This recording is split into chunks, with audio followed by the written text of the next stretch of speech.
So no sneaker unboxings today. We're going to be doing the Q&A video for May 2019. If you guys are wondering why you guys weren't able to ask questions, it's probably because you aren't a channel member. What happens with the channel members is I create a community post in our channel members only feed, and people are able to post their questions over there so that I can answer them on these Q&A videos. If you guys are interested in asking your own questions and for all the other perks like free sneakers, free Hypebeast clothing and stuff, highly recommend you guys check it out. Click join down below. Shows you guys all the information and what you guys need to know. I've been trying to make it awesome for you guys. I think it's been going well. I love these videos because it can be a little bit more personal with you guys. I can get into questions that are somewhat sneaker related and then some things that are just more like on me. So I just want to share and like have a conversation with you guys, and this is really fun. So let's check out the questions. All right, so the first question that we have is from Kevin Sabio. What's the best way for a sneakerhead that has a family and can't spend thousands of dollars a month on shoes build his collection? Thanks. I don't have a family per se, but I can definitely connect with not able to spend thousands of dollars on shoes a month. I literally started this collection in 2017, and I started with like one pair of Jordan 4 Green Glows, and then from there I built everything up to this. A lot of what I did is I buy used shoes. I've told you guys this on previous videos, but the way to build a collection best if you guys are strapped financially is buy used. Buying used gives you a huge discount off of that DS pricing, and you can get a lot of steals on there because the market is not set for used shoes. It's set for dead stock shoes. If you want a Travis Scott Jordan 1, you're gonna have to pay $900 or $1,000. But for a used pair, that can flux anywhere based off of what the seller feels it's worth. Maybe they say it's like 500 bucks because it's like pretty worn. You cop that shoe, you build it up. That's how you get a collection like this. And yeah, just be smart. You don't need every single shoe. Start slow, one shoe at a time. That's the motto, one shoe at a time. Question number 2, Devin Bell asked, ever thought about opening a consignment store? I've thought about it and I think it would be super sick, but the thing is Hawaii is small. Right now we have like maybe 3 solid sneaker stores in Hawaii. Truist being number 1, by far the best one on the island. Number 2 being the Bank, and then 3 is Original Grill, which kind of just opened up. Hawaii is a very expensive place to run business or just live, so I don't think it's like financially viable for me to open up a consignment shop when I can sell things online. I've thought about it. It'd be cool, just have like a storefront that says Untied on the top. That'd be super sick actually, but yeah, not anytime soon and not in Hawaii. Joe Alandi asks, if you knew what you know now, what would you do differently starting Untied Hawaii? That is a sick question. I really like that one. I don't think I would change too much, to be honest, guys. I think that YouTube is a lot of luck. It takes a lot of luck to get successful with the channel. Like, there are a lot of great creators that I think should be well over 100,000 subs by now. YouTube is like crazy because the algorithm changes and stuff all the time. So you really just got to get lucky. You got to find a good niche and you got to like hopefully expand from there. So with Untied Hawaii, I feel like I caught lightning in a bottle at the right time with the beater boxes. So I think if I changed anything, it would honestly probably be detrimental to how I got here, because I think this was like a 1 in a million opportunity for me. Because honestly, guys, I don't feel like I deserve 100,000 subs. I feel like there's a lot of more deserving people than me. So yeah, I wouldn't change anything. It's a blessing and I'm happy to be here. So Alex Gomez, I think he was like one of the first channel members, to be honest. He asked, you've mentioned God before in your videos and I'm curious if you pondered on this thought, so I thought I'd ask you, what is your opinion, if any, on the culture shift with pastors or anyone in church who wears hype sneakers or hype streetwear? That's a good question, Alex. I've pondered this question and I've actually talked with like pastors about these kinds of things. Like, not only pastors that wear shoes and stuff, but it's also just people in the church who like have huge collections like this, because you're always taught in the church to give back. Like, you're always supposed to give. Whatever you have in surplus, you should be able to give back to the people around you. And that kind of sets like a weird message if you're a pastor and you're wearing a pair of Jordan 1 Fragments when you could be wearing just a pair of Vans. But at the same time, you should be able to like what you like and you should be able to enjoy it. So it depends on what their intent is. If they're trying to do it to like flex, then no, I don't think that's a good thing for pastors to wear in church. However, if it's just something they like and they have the financial means and they're already tithing, they're already giving, then I don't see any problem with that per se. But it is a case-by-case basis and it's always with intent. I mean, if God knows it's true in your heart, then you should be fine. Sorry for the people that don't believe in Christianity, but I do want to like have my own faith out there. You guys see my arm actually.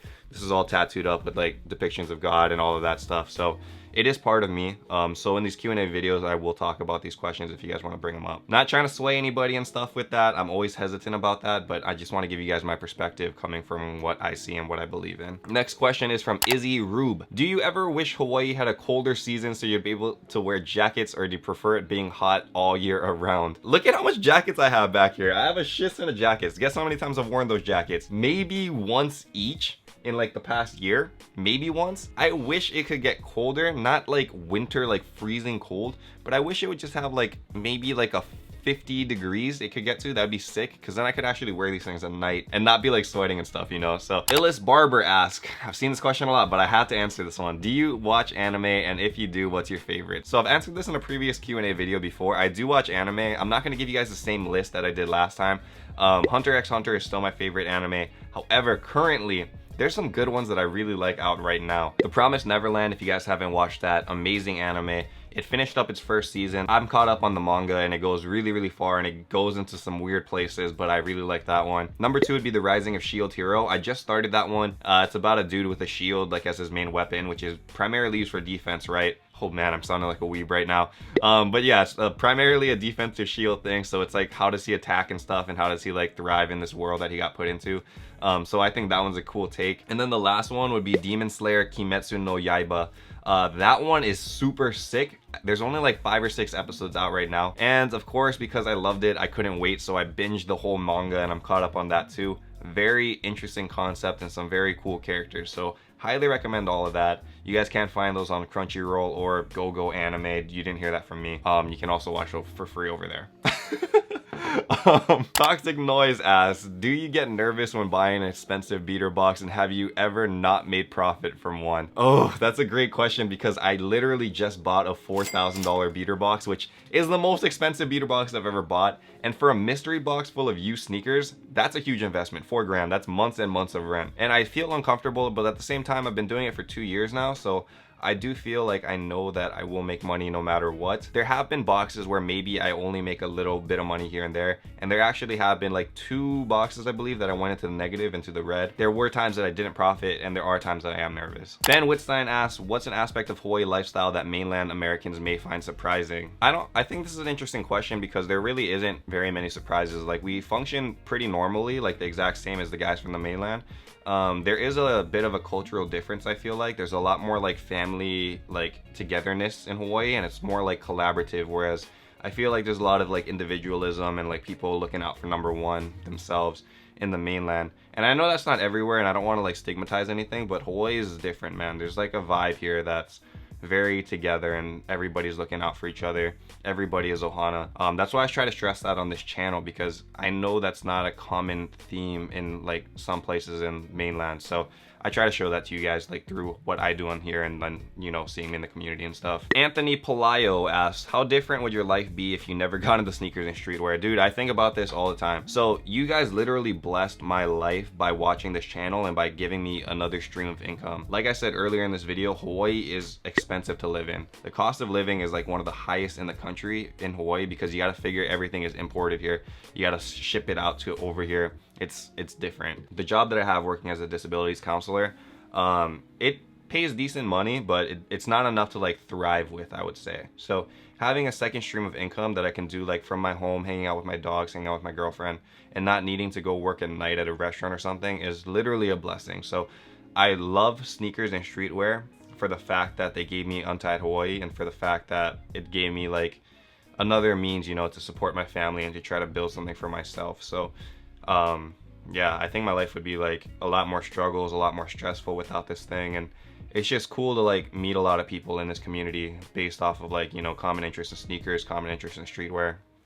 I don't know, man, it's been really good. I think it's more weird like thinking about how it's actually a reality versus what it would be like if I wasn't in it. So that's a great question, man. Very introspective right there. All right, let's do like 2 more. Next one is X-Ray the Clown. Is there someone you looked for inspiration before starting your YouTube channel? Kind of a lot of people, actually. So I did watch a lot of like OG beater box guys before I started the channel. So I think the one that comes to mind most is T Got Soul. He's been doing it for a lot longer than me. And I watched a couple other guys. I can't remember who they are by now, but I think they were just random one and done videos. So I watched those and I saw the beater box and I was like, this is cool. I can open boxes and show it, you know, and if people watch, that's dope. So that was part of the inspiration. For like professionalism of it, I did like Seth Fowler's videos, like when he was still Fowler Customs even. He had a professional vibe about him, and he had a vibe that's like, that meshed well with like Hawaii beliefs. Like how I was talking about like family and looking out for each other and like looking out for the community. That dude subbed to the channel like so early on, and he didn't need to do that. And it was cool because it's just showing like support for younger creators, smaller creators. So that was a huge inspiration. I try to look at what he's done, like blazing trails and stuff, and yeah, that's definitely where I drew some thought from.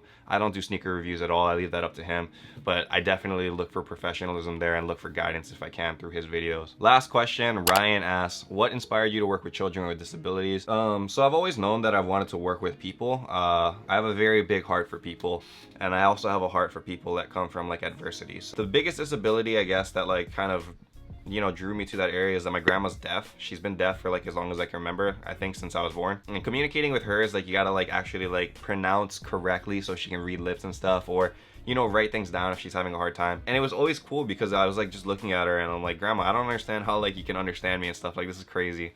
So I have like a good heart for that, and it's like seeing different kinds of disabilities. They're so different, man. There's like autism, there's intellectual disability, there's hearing disabilities, there's sight, physical, can't walk, things like that. And it's just like there's so much different like variations of the human like condition, and it's like an underserved population. And I think there's a lot of misconception in that area where people believe that if you have a disability you're like lesser versus people that have everything and they can't see like beyond that. So I know I didn't really answer this question fully, but it's just a lot of factors coming in and a lot of like wanting to help people reach their full potential. So it is what it is, man. I try my best, and I hope I'm making an impact on these kids' lives. So yeah, there's that. That's it for the Q&A video. My throat is hoarse, guys. I was talking a lot. I do love these videos though, and I know they don't get a lot of views. It is very much for the people that are channel members that support what I do and that really want to get to know me on a personal level. So this is for you guys. Don't feel obligated to join. Don't feel obligated to support me in a financial means through the channel memberships. Just you guys watching and supporting is enough. But for the guys that do like to donate and they like to be part of this channel membership, thank you guys so much. Honestly, you guys are a huge impact on my life, and my quality of life, and just letting me do more. So I thank you guys, like from the bottom of my heart. Thank you guys. I love you guys. I really appreciate you. Anyway, until next time, you guys can hear my voice going. I will catch you guys later. Stay, I can't even do it. Stay humble, stay blessed, take care, guys. I will see you. Aloha. Shoot.